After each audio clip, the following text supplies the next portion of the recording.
Bapak-bapak dan ibu-ibu dan juga yang kami sayangi, anak-anak sekalian yang kelak insyaallah akan menjadi generasi-generasi penerus kita di segala bidang, baik itu di bidang sosial, pendidikan, ekonomi, agama.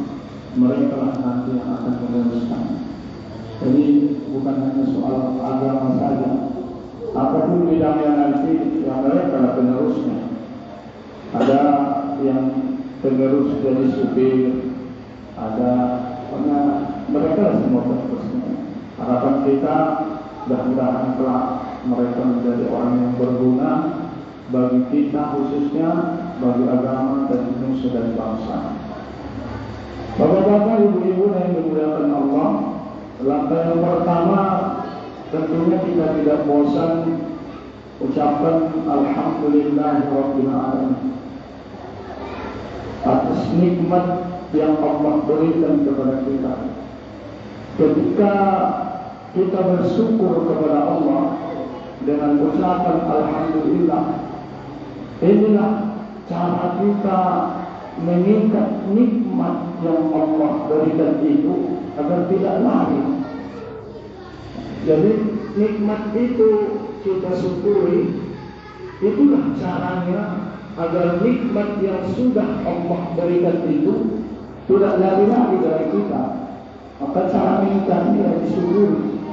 Kebaliknya, kalau nikmat itu tidak kita syukuri, kalaupun dia sudah dapat tapi tidak kita syukuri, dia akan lari dari kita, ditinggalkannya kita.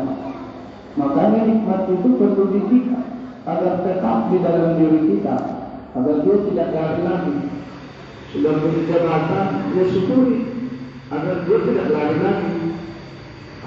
Sudah diberikan nafas, maka disyukuri agar dia tidak lari lagi.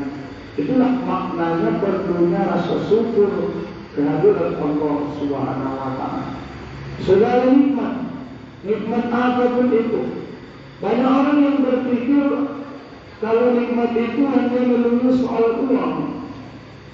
Duit, asal disebutlah nikmat. Kalau menurutnya duit lagi. Padahal sebenarnya tidak. Nikmat Allah itu banyak sekali, luas sekali. Wa in ta'uddu ni'matallahi la tuhsuha. Kalau kamu ingin hitung nikmat Allah, tidak bisa kita hitung. Terkadang istri kita sehat walafiat, mungkin itu adalah nikmat dari Allah. Anak-anak kita sehat-sehat, tidak ada yang sakit, mungkin itu sebagai nikmat dari Allah. Apalagi ada nikmat itu diberikan kita bisa tidur nyenyak, itu pun nikmat. Ada orang menghabiskan uangnya hanya untuk mencari obat agar bisa tidur, maka bersyukurlah Anda bisa tidur. Itu makanya ketika bangun tidur, dia jadi kita alhamdulillahilladzi ahyana. Terima kasih Tuhanku, saya masih bangun, saya masih bisa tidur.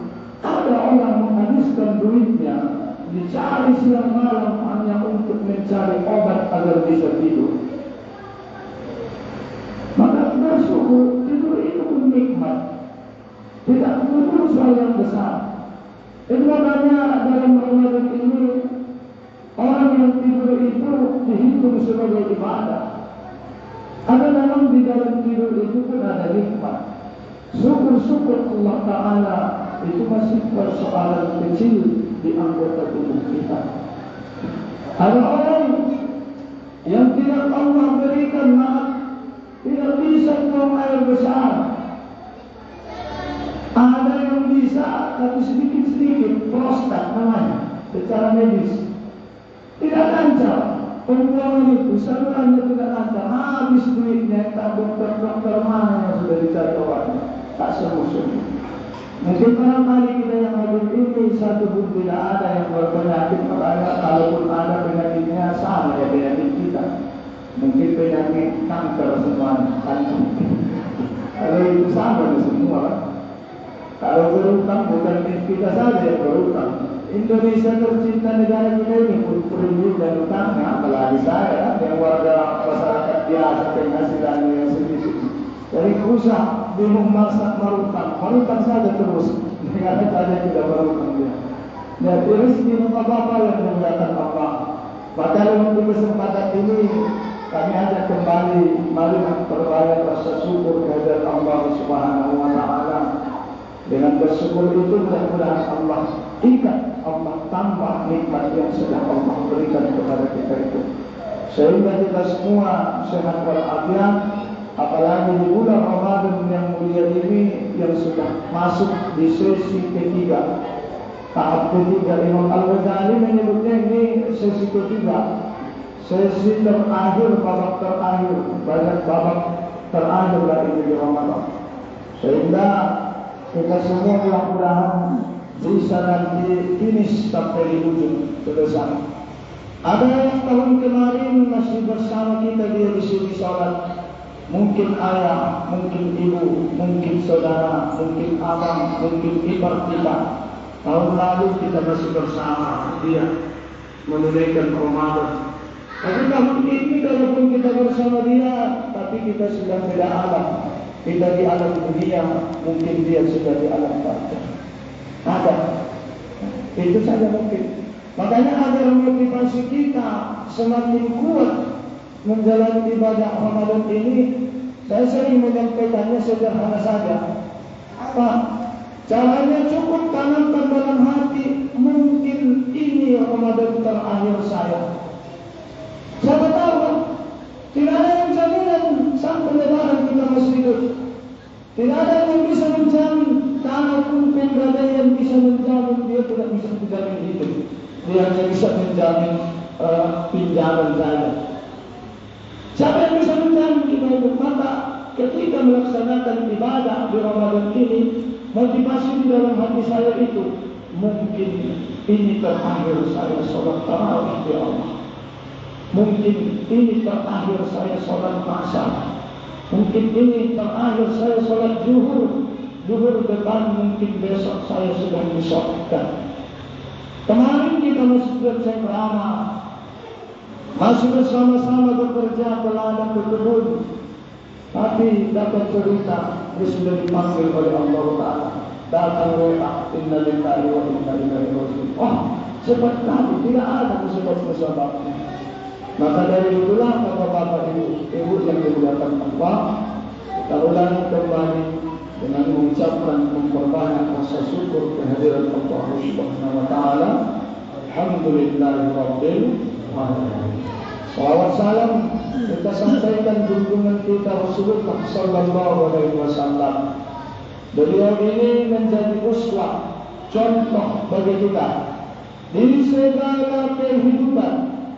Beliaulah menjadi contohnya di segala kehidupan di bidang apapun. Bisnis, beliau itu bisnismen. Dulu beliau itu eksportir dan importir. Perjalanan beliau dari negeri Syam, Mekah itu perjalanan memakan waktu 3 bulan. Bisnis itu luar negeri, bukan di dalam pedagang di kota Mekah. Beliau itu eksportir, mengambil barang dari negeri Syam, kemudian dijual lagi dari kota Mekah, barang-barang dari kota Mekah. Beliau itu contoh dalam berbisnis. Maka kita pelajarilah bagaimana beliau menjadi seorang bisnismen. Beliau juga contoh dalam perkebunan. Beliau banyak kebunnya, mungkin di kita sini sawit yang hampir mirip dengan tanaman kurma.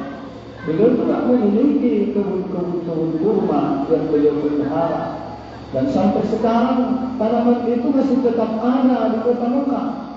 Yang beliau tanam tumbuh subur. Sudah beberapa abad, 1445 tahun sekarang, tetap masih ada di kota Mekah buah kurma yang beliau tanam, yang beliau percontohkan. Apalagi beliau seorang pimpinan, beliau menjadi seorang jenderal pejuang. beliau dalam sejarahnya, beliau menjadi kepala keluarga, contoh di dalam berumah tangga, beliau contoh. Beliau juga seorang peternak. Sudah kita ketahui bersama.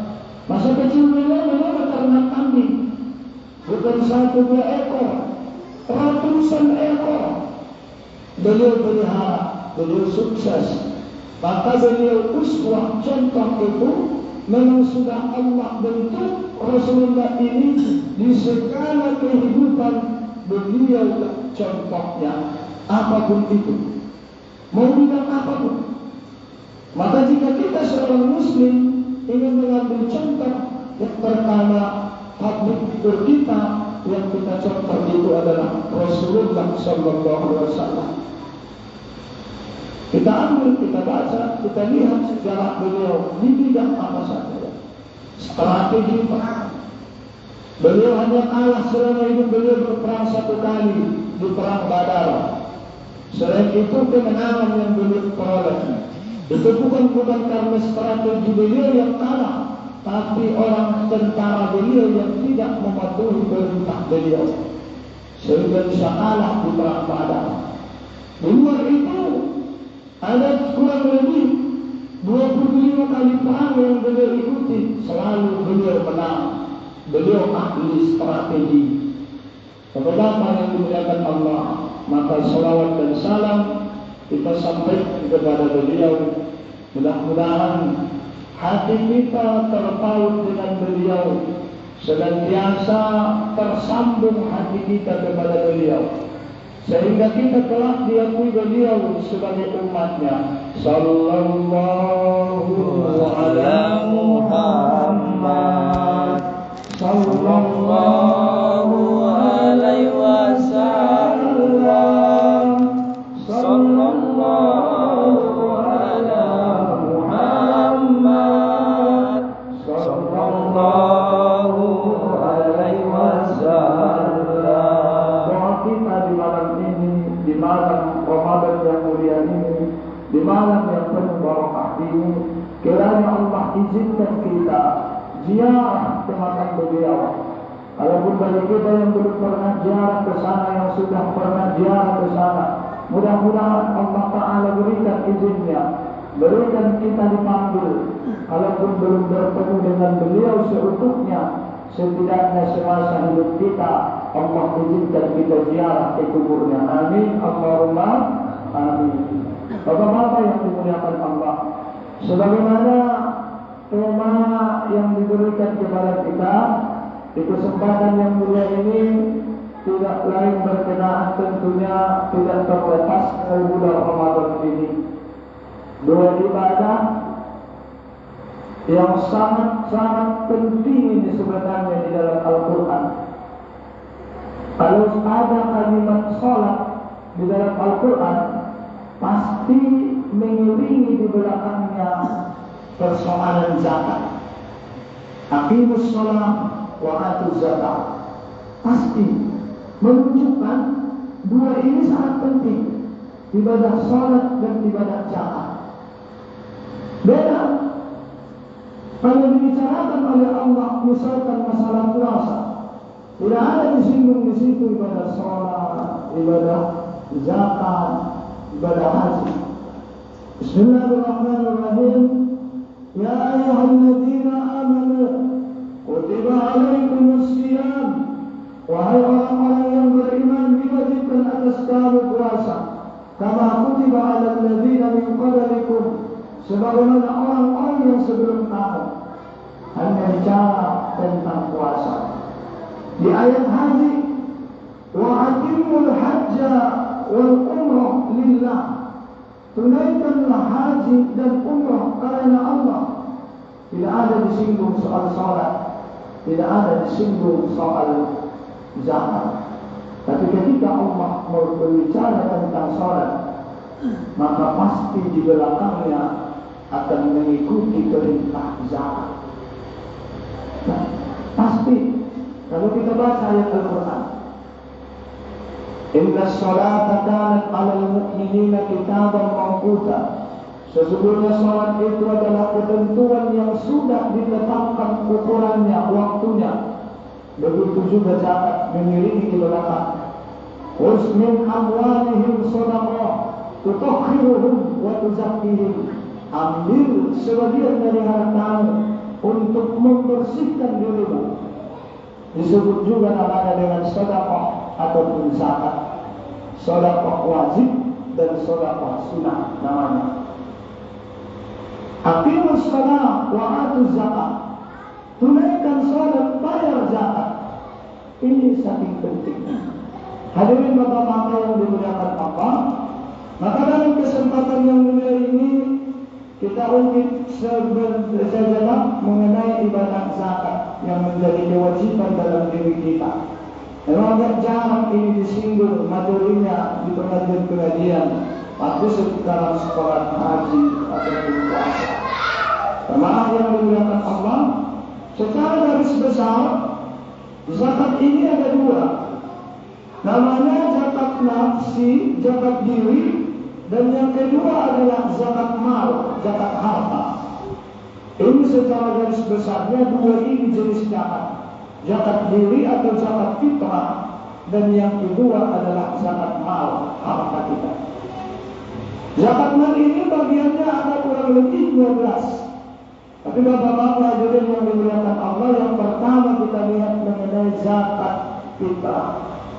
Pertanyaan pertama kita, kenapa harus berzakat? Kan itu jawab pertanyaan. Kenapa kita harus berzakat? Maka Allah menjawab di surah At-Taubah. Bismillahirrahmanirrahim. Khudz min amwalihim